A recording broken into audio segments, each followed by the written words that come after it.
La escena parecía sacada de una película de terror, pero no era ficción. Era la madrugada del 4 de diciembre de 2025 en una de las zonas más exclusivas de la Ciudad de México. 12 camionetas blindadas avanzaban por Mazarik como sombras de conflicto, con torretas calibre 50 montadas en los techos y placas clonadas de la Marina. 40 miembros armados de la organización Jalisco Nueva Generación venían a entregar un mensaje que no necesitaba palabras. Venían a plantarse frente a la mansión de Omar García Harfuch, el hombre que según ellos había firmado la sentencia de muerte del Mencho con cada cateo, con cada decomiso, con cada golpe al fentanilo. No era un atentado, era algo peor. Era una declaración de confrontación en el corazón de Polanco. Apenas unas horas antes, en algún punto de la selva chiapaneca, Nemesio Ceguera Cervantes, el Mencho, había sido enterrado en un funeral clandestino que reunió a los fantasmas más peligrosos del crimen organizado mexicano. Doña Dulce, su esposa, lloraba entre velas y corridos, mientras los hijos del capo juraban venganza eterna contra el hombre que había convertido sus rutas de sustancias ilícitas en cementerios de miembros de la organización. Y ahora, mientras la ciudad dormía, ese juramento se materializaba en forma de disparos, humo y una manta gigante que pronto colgaría de la reja principal de la residencia del secretario de Seguridad. A la 1:45 de la madrugada, los sistemas de inteligencia de la Secretaría de Seguridad y Protección Ciudadana detectaron el primer movimiento sospechoso. Las cámaras de vigilancia captaron el convoy avanzando por Emilio Castelar con las luces apagadas como una serpiente de acero deslizándose entre las calles vacías. Los operadores no podían creer lo que veían. Camionetas monstruo con blindaje artesanal, cristales ahumados y estructuras que claramente estaban diseñadas para el conflicto. En los asientos viajaban hombres con chalecos tácticos que llevaban bordada una leyenda escalofriante: por Nemesio. Muchos de ellos tenían tatuajes del 04, el código interno que identifica a los miembros más leales de la organización. Venían de Guerrero, donde apenas el día anterior habían dejado mantas junto a personas fallecidas con un mensaje directo: Harfuch, el perro faldero de Sheinbaum, paga por el licenciado. Ahora estaban aquí en el corazón de la capital, dispuestos a demostrar que ni las mansiones de Polanco ni los escoltas de élite podían proteger al hombre que consideraban responsable de la caída del Imperio Jalisco. Los minutos siguientes fueron caos puro. A las 2:03 de la madrugada, el convoy rompió el perímetro exterior de la residencia. Las primeras granadas de humo volaron por los aires mientras ráfagas de dispositivos de fuego destrozaban las cámaras de vigilancia y derribaban los drones que patrullaban la zona. El estruendo de los disparos rompió el silencio de la madrugada como truenos artificiales, despertando a vecinos que corrían a refugiarse en sus habitaciones sin entender qué demonios estaba pasando. Pero los miembros armados no entraron a dañar, no esa noche. Se plantaron en el jardín frontal de la mansión, formando una V de conflicto, como si estuvieran posando para una fotografía del infierno. Algunos apuntaban sus dispositivos hacia las ventanas, otros vigilaban los flancos, y un grupo se encargó de colgar la manta que resumía todo el odio acumulado durante años de persecución. El mensaje era largo, directo y brutal. Harfuch, tú detuviste al tío, tú cazaste nuestros aviones en Chiapas, tú lo terminaste con tus golpes al fentanilo, por el Mencho te cortamos la garganta. CJNG 04 Eterno.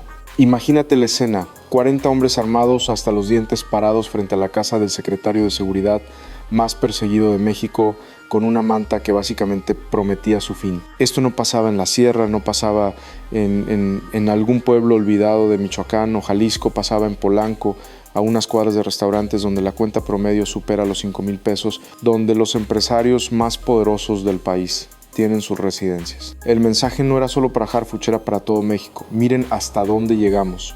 Miren lo que podemos hacer. A las 2:15 llegó el clímax de aquella noche demencial. Un líder encapuchado que, según los rumores, podría ser el 03, el hijo mayor del Mencho disfrazado para la ocasión, subió a una caja de sonido robada y tomó un megáfono. Lo que siguió fue un discurso que heló la sangre de todos los que lo escucharon. Oye, Harfuch, sal de tu cueva de lujo. El Mencho se fue por riñones enfermos, pero tú lo dañaste con tus redadas. Doña Dulce llora en Chiapas y nosotros quemamos Polanco por ella. Esto es por el atentado del 2020 que no te terminó. El de hoy sí, 300 disparos al aire iluminaron las torres de Lomas como fuegos artificiales del terror. El sonido era ensordecedor, una salva que convertía la exclusiva colonia en zona de conflicto declarada. Los vecinos grababan desde sus ventanas con los teléfonos temblando entre sus manos. Algunos lloraban, otros simplemente no podían procesar lo que estaban viendo.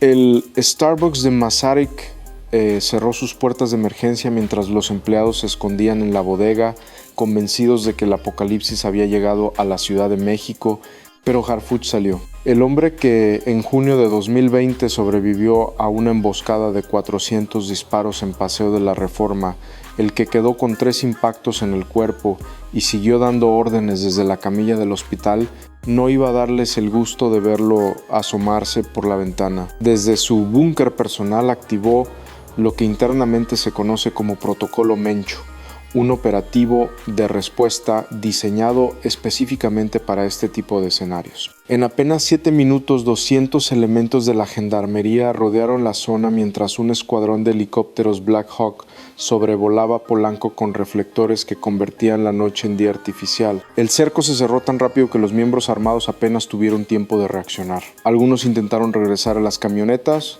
otros corrieron hacia calles secundarias buscando rutas de escape que ya estaban bloqueadas. La fiesta de disparos se había terminado. Ahora tocaba huir. A las 2:30 de la madrugada apareció un mensaje en las redes oficiales de la Secretaría de Seguridad. Las amenazas no nos detienen. Por cada plantón, 10 cateos. México no se arrodilla ante el 04 SSPC al frente. Era la respuesta pública de Harfuch. Directa, sin adornos, sin mostrar debilidad. Pero fuentes cercanas a su equipo de escoltas cuentan una historia diferente. Dicen que estaba furioso, que golpeó la mesa cuando vio las imágenes de la manta colgando de su reja, que sabe perfectamente lo que significa este ataque. Esto es el caos post-Mencho, explicó uno de sus colaboradores más cercanos. Los hijos quieren demostrar que pueden llenar el vacío que dejó su padre, y Harfuch es el blanco más grande que tienen. Mientras él siga respirando, la organización no puede operar con libertad. Por eso vinieron, por eso se plantaron, por eso prometieron cortarle la garganta. Y aquí es donde la historia se pone todavía más interesante, porque para entender por qué la organización CJNG eligió precisamente a Harfuch como blanco de su venganza, hay que retroceder varios años y revisar el historial de golpes que este hombre ha propinado a la organización más poderosa de México. No es casualidad, no es capricho, es una lista de agravios que se acumularon hasta explotar en esa madrugada de diciembre. Todo comenzó en 2020 cuando Harfuch era el secretario de Seguridad Ciudadana de la Ciudad de México. El 26 de junio de ese año, un comando de la organización CJNG lo emboscó en Paseo de la Reforma con un arsenal que incluía dispositivos de fuego, granadas y un Barrett calibre 50 capaz de perforar vehículos blindados. 400 disparos impactaron contra su camioneta, 3 de ellos entraron en su cuerpo, 2 de sus escoltas murieron en el ataque. Una mujer que pasaba por ahí también perdió la vida, pero Harfuch sobrevivió y desde ese momento juró que la organización pagaría cada gota de sangre derramada. Lo que siguió fue una cacería sistemática que desmanteló pieza por pieza la estructura financiera y operativa de la organización CJNG en el centro del país. En 2021, las fuerzas bajo su mando capturaron a El Tío, el banquero de la organización, el hombre que lavaba millones de dólares a través de empresas fantasma y que conocía cada secreto financiero de la organización. Esa captura fue un golpe devastador, porque El Tío no solo manejaba dinero, tenía información sobre rutas, contactos, sobornos y operaciones que comprometían a decenas de funcionarios. Después vinieron los golpes al fentanilo.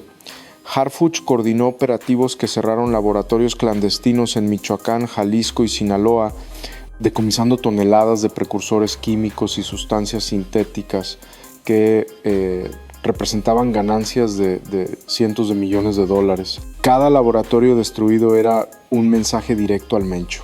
Cada cargamento interceptado era una herida en las finanzas de la organización y el capo lo sabía. Por eso ordenó el atentado de 2020, por eso nunca dejó de buscar la manera de neutralizar al hombre que se había convertido en su peor pesadilla. Si este contenido te está pareciendo interesante y quieres seguir conociendo los detalles de esta situación que se libra en las sombras, te invito a que te suscribas al canal y actives las notificaciones para no perderte ninguna actualización. Esto apenas está comenzando y lo que viene es todavía más intenso. Pero regresemos a esa madrugada en Polanco, porque mientras los helicópteros sobrevolaban la zona y la gendarmería establecía el perímetro, algo extraño estaba sucediendo. Los miembros armados no estaban peleando, estaban retirándose de forma ordenada, casi como si el plantón hubiera cumplido su objetivo y ahora tocara desaparecer antes de que las cosas se pusieran feas. 2 camionetas lograron escapar por periférico, llevándose a los heridos. El resto abandonó los vehículos y se dispersó entre las calles oscuras. El saldo preliminar de aquella noche fue sorprendente por lo que no pasó.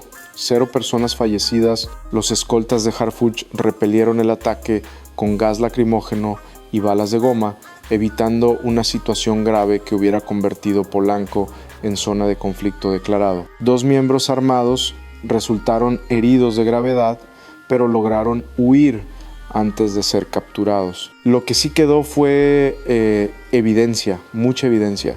15 dispositivos de fuego abandonados en el jardín, 8 granadas que nunca fueron detonadas y algo que llamó particularmente la atención de los investigadores: fajos de dólares esparcidos por el suelo, aproximadamente 2 millones marcados con una leyenda que decía "por Irene". También encontraron un dron con cámara que contenía imágenes del funeral del Mencho en Chiapas, el altar familiar, las velas, los rostros de los asistentes. Era como si quisieran que Harfuch supiera exactamente de dónde venía esta venganza, que entendiera que no era un ataque aleatorio, sino la respuesta directa a años de persecución. Polanco amaneció en estado de pánico. Las calles permanecieron bloqueadas durante horas mientras los peritos procesaban la escena. Vecinos que normalmente desayunan en cafeterías europeas llamaban desesperados a sus guardaespaldas privados, exigiendo protección adicional. Las agencias inmobiliarias reportaron un incremento inmediato en consultas sobre propiedades en otras zonas de la ciudad, como si mudarse pudiera protegerlos de lo que acababa de pasar. La burbuja de seguridad de la élite capitalina había reventado en una sola noche. Pero la pregunta que todos hacían esa mañana era otra: ¿por qué ahora? ¿Por qué precisamente en este momento? Y la respuesta tiene que ver con lo que pasó en las horas previas al plantón. En algún lugar de la selva chiapaneca, donde la organización más poderosa de México enterraba a su fundador, Nemesio Ceguera Cervantes, el Mencho murió de insuficiencia renal, según las versiones que circulan en los círculos de inteligencia. Sus riñones llevaban años fallando, el tratamiento de diálisis ya no era suficiente y las condiciones de clandestinidad en las que vivía hacían imposible un trasplante. El hombre que construyó un imperio que se extiende por 35 países, que desafió al gobierno mexicano durante más de una década, que ordenó acciones graves contra cientos de personas, terminó sus días en una cama improvisada en medio de la selva, conectado a máquinas que ya no podían salvarlo. El funeral fue un evento que reunió a la cúpula completa de la organización CJ. Doña Dulce, la esposa del capo, presidió la ceremonia con un vestido negro y lágrimas que, según testigos, no dejaron de correr durante horas. Los hijos estaban ahí, Kevin y Laisha Oseguera, herederos de un imperio que ahora tendrían que defender contra enemigos externos e internos. También asistieron los principales operadores de la organización, jefes de plaza, coordinadores logísticos, miembros de confianza que habían servido al Mencho durante años. Lo que se dijo en ese funeral nadie lo sabe con certeza, pero lo que pasó después habla por sí solo. Apenas terminó el entierro, un convoy de 12 camionetas salió de Chiapas con dirección a la Ciudad de México. Llevaban órdenes claras: plantarse frente a la casa del hombre que, según ellos, había acelerado la muerte de su jefe con cada golpe, con cada captura, con cada decomiso. No iban a neutralizarlo esa noche. Iban a enviar un mensaje que resonaría en todo el país. El mensaje era simple pero devastador. La muerte del Mencho no significa el fin de la organización CJNG, significa el comienzo de una nueva era de conflicto. Los hijos quieren demostrar que pueden ser tan duros como su padre, que la organización sigue siendo una fuerza capaz de operar en cualquier parte de México, incluso en el corazón de la capital, incluso frente a la casa del secretario de Seguridad. Y Harfuch es el símbolo perfecto para esa demostración de poder. Fuentes de la DEA que fueron consultadas sobre el incidente tienen una lectura clara de lo que está pasando. Esto es un relevo generacional, explican. Kevin Oseguera necesita probar que puede liderar la organización. Y qué mejor manera de hacerlo que confrontando al enemigo más visible de su padre. Harfuch es su trofeo. Si logran neutralizarlo, consolidan su poder interno. Si no lo logran, al menos demuestran que están dispuestos a intentarlo. Lo que circula en los audios interceptados de la organización CJNG confirma esta teoría. Un operador del grupo armado, el brazo operativo de la organización, susurra en una grabación que ya se volvió viral en la dark web. Plantamos en su mansión como él plantó en nuestros laboratorios. Por el funeral de ayer, por la abuela Irene que no soltó prenda, por doña Dulce que maldice desde Aguililla. Harfuch, tu cabeza por la del Mencho. Las palabras son claras, esto no termina aquí, esto apenas comienza. Y mientras las autoridades procesaban la escena en Polanco, algo más estaba sucediendo en otras partes del país. En Michoacán, células de la organización CJNG bloquearon carreteras con camiones incendiados, como muestra de duelo por su líder caído. En Jalisco, mantas aparecieron en puentes peatonales, prometiendo venganza contra todos los que participaron en la persecución del Mencho. En Guanajuato, un convoy de camionetas blindadas recorrió las calles de León disparando al aire como advertencia. El país entero se estaba preparando para lo que venía. Harfuch sabe mejor que nadie lo que significa este momento. Ha sobrevivido a un atentado que debió terminarlo, ha desmantelado células que parecían intocables, ha capturado a operadores que llevaban décadas en la impunidad, pero también sabe que cada victoria tiene un costo y que el costo de haber perseguido al Mencho durante tantos años se está cobrando ahora cuando los herederos del capo buscan demostrar que el apellido Oseguera sigue siendo sinónimo de terror. La conferencia de prensa que ofreció al día siguiente del plantón fue un ejercicio de control absoluto. Apareció con traje oscuro, corbata perfectamente anudada, sin rastro visible de la tensión que debió sentir durante aquella madrugada infernal. Las amenazas no modifican nuestra estrategia, declaró con voz firme.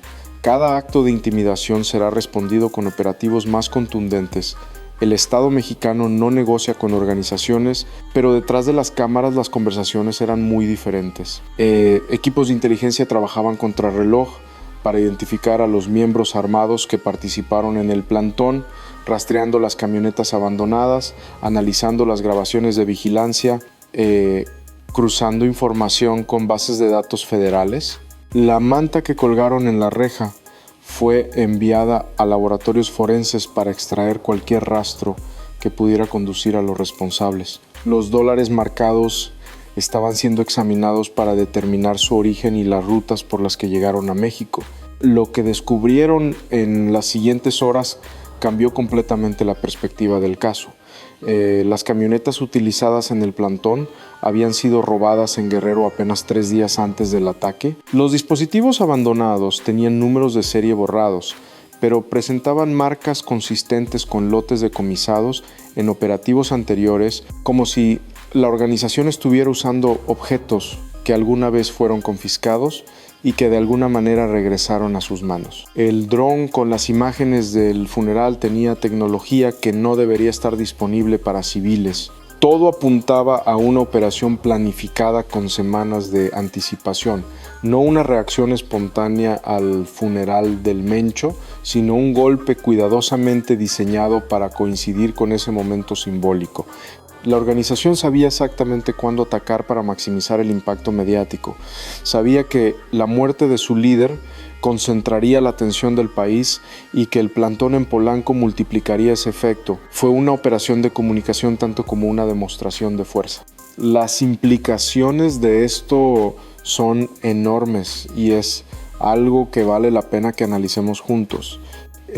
Si la organización CJNG puede coordinar un ataque de esta magnitud en el corazón de la Ciudad de México, ¿qué les impide hacerlo en cualquier otra parte del país? Si pueden plantarse frente a la casa del secretario de Seguridad sin que nadie fallezca, ¿qué pasará cuando decidan que ya no quieren enviar mensajes sino ejecutar sentencias? La línea entre la intimidación y el incidente grave es muy delgada, y esa noche la organización demostró que está dispuesta a cruzarla cuando lo considere necesario. Lo que está claro es que México está entrando en una nueva fase de su situación contra el tráfico ilícito.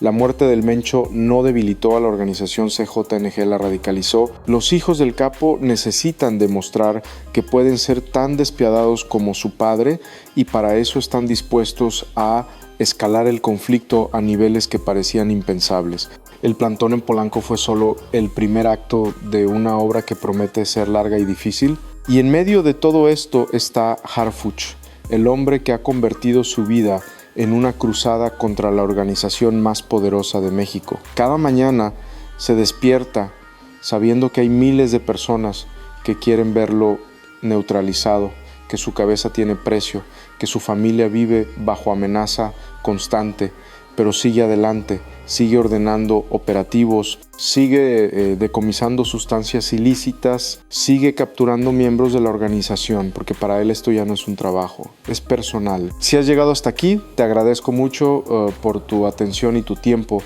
Este tipo de contenido requiere mucha investigación y análisis, así que si te pareció valioso, te pido que te suscribas al canal y compartas este video con alguien que crees que debería conocer lo que está pasando. Cada suscripción ayuda a que podamos seguir trayendo este tipo de información que los medios tradicionales muchas veces no cubren con la profundidad que merece. Las semanas siguientes al plantón trajeron consecuencias que nadie anticipaba. En Guerrero, donde habían partido las camionetas del convoy, las fuerzas federales desataron una ofensiva que resultó en la captura de 17 operadores de la organización CJNG vinculados directamente con la operación en Polanco. Los interrogatorios revelaron detalles escalofriantes sobre cómo se planificó el ataque, quién dio las órdenes y cuáles eran los objetivos a mediano plazo de la organización. Según las declaraciones obtenidas, el plantón era solo la primera fase de un plan más amplio,